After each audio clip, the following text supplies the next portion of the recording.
Andy Warhol was an artist in the 1960s, 70s, and 80s that was known as the beginning of pop art. He started as a commercial artist.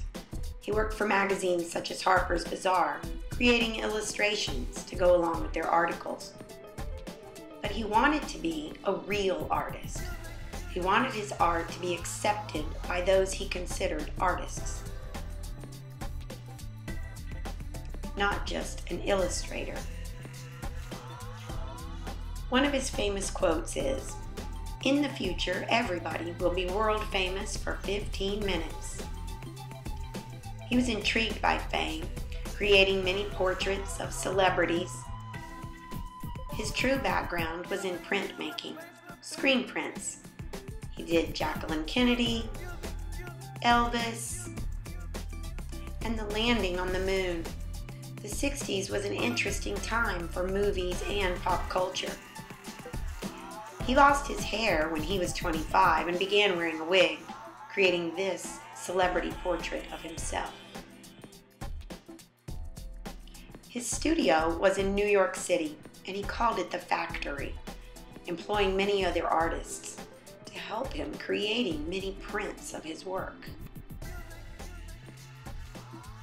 When you make a print, you really only draw once, but you repaint and recolor the same image over and over, allowing you to make a lot of work. He says he started pop art because he hated abstract expressionism, made popular by Jackson Pollock in New York City. A friend asked him to start doing ordinary things instead of famous things. He loved Campbell's soup, so he started with images of Campbell's soup cans. This moved on to many other items that he cared about and he considered normal, nothing special, everyday objects.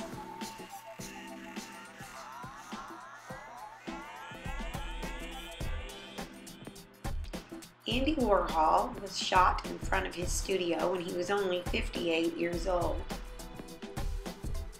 Today, we'll be working on a symbol to represent ourselves, kind of like the soup can represented him.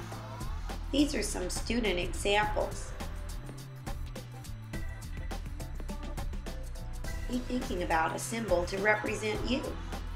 A crayon might be a good symbol to represent me. The idea is not to live forever, it's to create something that will. Andy Warhol.